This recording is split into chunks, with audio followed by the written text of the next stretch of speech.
Hi everyone, welcome to your own YouTube channel Canadian Desire. Hope आप सब अच्छे होंगे। तो आज का जो वीडियो का टॉपिक है वो है Canada dream becoming difficult now. और इससे रिलेटेड हमें बहुत सारे कमेंट्स आ रहे थे, बहुत सारे सब्सक्राइबर जो हैं वो परेशान भी हैं। द रीज़न्स इज़ लाइक अभी बहुत सारे रीज़न्स हैं इस बात को लेके कि कनाडा आना इन फ्यूचर में या फिर आने वाले 1-2 सालों में कैसे और क्यों मुश्किल हो रहा है। तो मैं इसको 5 पॉइंट्स में कवर करूँगी। The first point is GIC expenses. हम सब जानते हैं जो जीआईसी एक्सपेंसेस थे वो लास्ट वीक तक $10,000 थे आपके 1 ईयर के, जिसको रिसेंटली ही कैनेडियन गवर्नमेंट ने इंक्रीज करके $20,635 कर दिया, जो ऑलमोस्ट डबल से भी थोड़ा सा ज़्यादा ही है। और ये एक ड्रास्टिक डिफरेंस के साथ एक शॉकिंग भी था, क्योंकि जो हम माइंड में कोई भी अपने एक्सपेंसेस बनाते हैं तो हम उसको 10,000 लेके चल रहे थे, और ये एकदम से उन्होंने जितनी भी फाइल्स जनवरी 2024 से लगनी है उन सब फाइल्स के लिए बोला।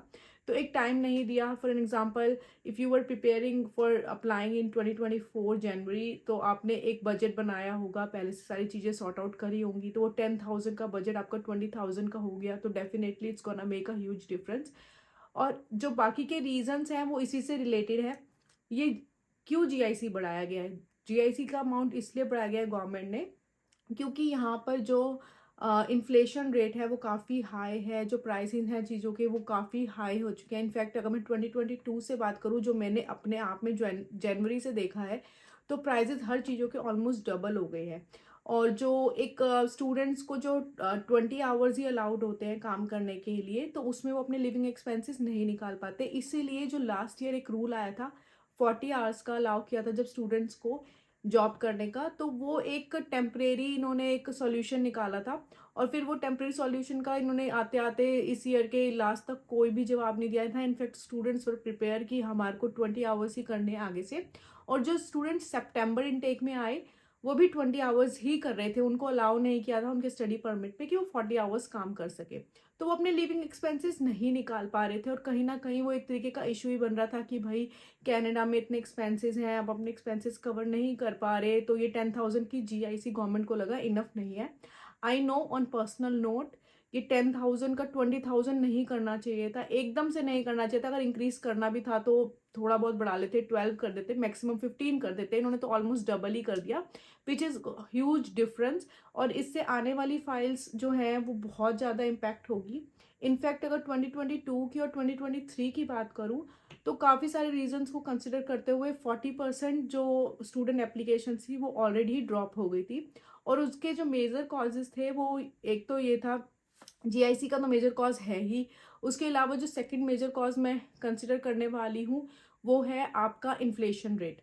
वो इन्फ्लेशन रेट भी कहीं ना कहीं उस स्टूडेंट्स को लेकर आने के लिए कम हो गया था। और दूसरा एक यहाँ पर बढ़ता हुआ जो रीजंस हैं, पर्टिकुलरली जब इंडिया से आए हुए स्टूडेंट्स हैं या फिर यहाँ पर आने के बाद स्टूडेंट को कोई चीज़ होती है, कोई प्रॉब्लम्स आती है, वो आपकी सोशल मीडिया के थ्रू इंडिया में आजकल इतनी वायरल हो जाती है कि एक स्टूडेंट जब देखता है कि इतनी प्रॉब्लम्स हैं तो मैं नहीं जाऊँगा वहाँ पर, इतना इन्फ्लेशन है तो मैं क्यों जाऊँगा, वो भी एक आपका रीज़न हो जाता है। और इन्फ्लेशन इन टर्म्स ऑफ सिर्फ प्राइजेस हाई नहीं हो रहे हैं, आपकी सैलरीज भी नहीं बढ़ रही है, तो कहीं ना कहीं वो आपका जो एक सेविंग विंडो था वो कम होता चला जा रहा है। वो सबके लिए ही है, चाहे वो नए आ रहे हैं या जो पुराने हैं, उनके लिए भी ये प्रॉब्लम अराइज हुआ है अभी तो।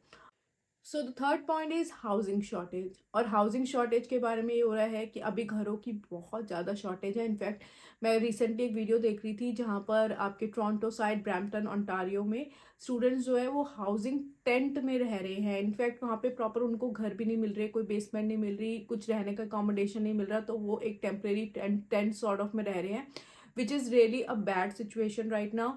और अगर अभी मैं सिर्फ न्यू ब्रंसविक की ही बात करूँ तो आने वाले हर बंदे को हाउसिंग ढूंढने में जो है वो डिफ़िकल्टी हो रही है। और 1 साल पहले तक, इनफैक्ट 6 मंथ्स पहले तक भी ऐसी सिचुएशन नहीं थी।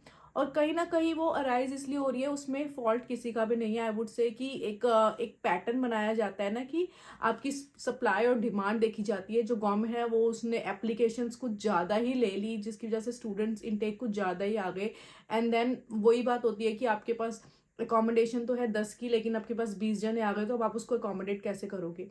और कहीं ना कहीं उसका रीज़न ये भी है कि पिछले कुछ सालों में लेबर शॉर्टेज होने की वजह से जो नए हाउसेस मार्केट में आने थे वो नहीं आए, जो ऑलरेडी एक कंस्ट्रक्शन का एक प्लान होता है इनका, वो फुलफिल नहीं हुआ कि हमने कुछ सालों के बीच में इतने घर बनाने हैं, वो फुलफिल नहीं हुआ।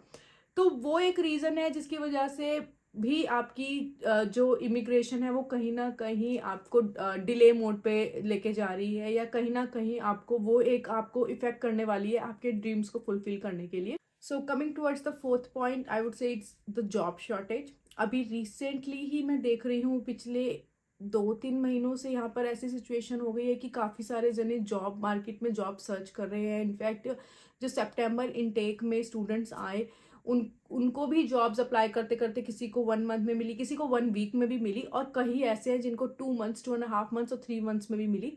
तो बेसिकली जॉब मार्केट की शॉर्टेज हो रही है, और उसका कहीं ना कहीं इम्पैक्ट जो है वो इमिग्रेशन सिस्टम पे पड़ रहा है। और इसका रिलेशन ये भी है कि यहाँ पर आने के बाद आपकी प्रोफेशनल जॉब्स जो हैं आपकी उतनी नहीं है जितने कि ये स्टूडेंट अकोमोडेट करते हैं। और जब स्टडी आप करवा रहे हो किसी को, कोई आपकी कंट्री में आके सिर्फ 20-20 हज़ार डॉलर तो आपको सिर्फ 1 साल की स्टडीज़ के ही दे रहा है, then at the end of the day they are not getting good jobs.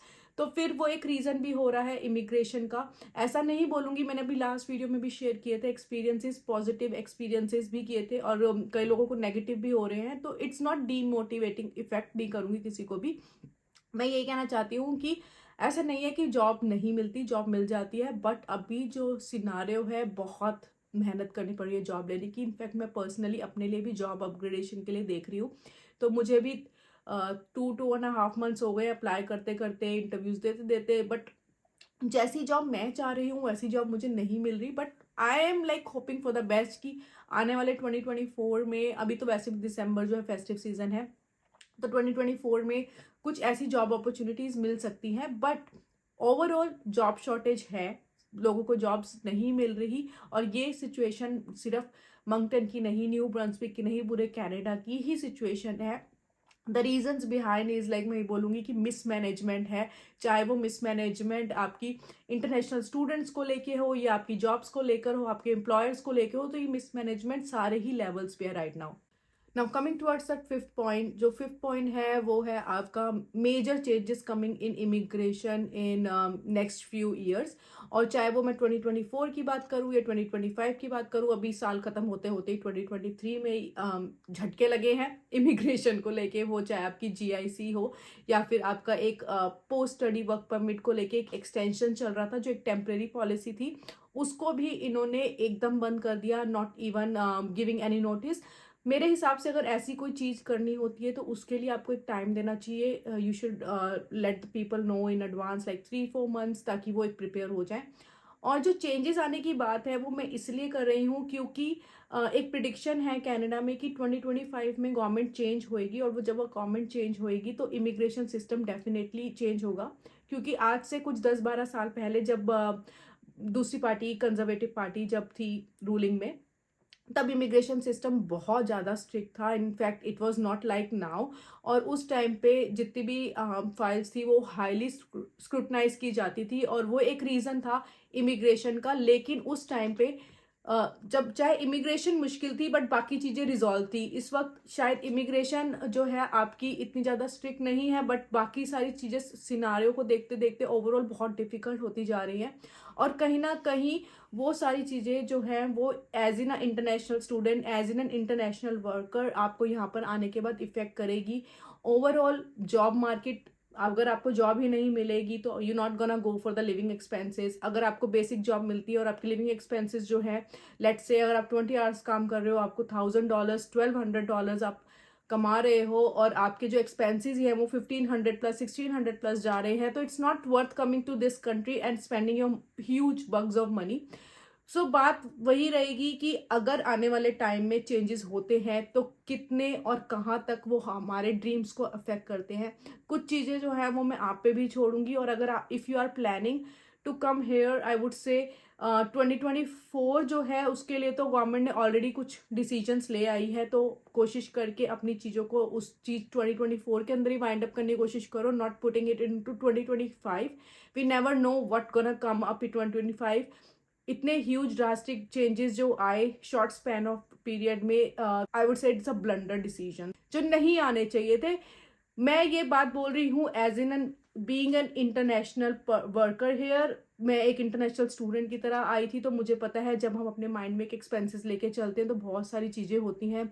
जब हम अपनी कंट्री छोड़ रहे होते हैं तो हमें यही लगता है कि हमने वहाँ जाना है, वहाँ जाके हमें जॉब मिल जाएगी, जॉब मिल जाएंगी, हम अपने लिविंग एक्सपेंसेस निकाल लेंगे, देन हमारा लोन होता है अगर इंडिया से या अपनी कंट्री से, तो हमें वो भी कहीं ना कहीं उसमें से देना होता है, तो हम उसकी भी कैलकुलेशन करते हैं। तो अगर मैं अपनी बात करूं, अगर ये डिसीजन तब आया होता तो शायद मैं अपनी फाइल नहीं लगाती। और उसका रीज़न ये भी है कि मुझे दिख रहा है कि भाई एक्सपेंसेस तो पहले ही ऊपर जा रहे हैं, अब इन्होंने जीआईसी भी ऊपर कर दी, तो मेरी जेब से वैसे ही लोन को लेके ज़्यादा अमाउंट जाना है।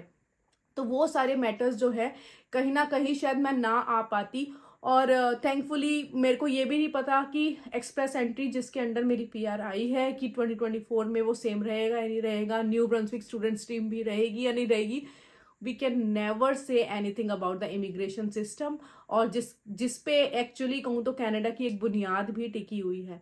तो प्लान अकॉर्डिंगली, एंड अगर आपका कनाडा आना ड्रीम है तो प्लीज़ प्लीज़ प्लीज़ ये वीडियो को ज़रूर देखो, और जैसे कि अभी तक हमारी वीडियोस को आप लाइक करते हो, सब्सक्राइब करते हो, वैसे ही अपना प्यार हम पे बरसाते रहिए, और do like and subscribe to our YouTube channel. Thank you.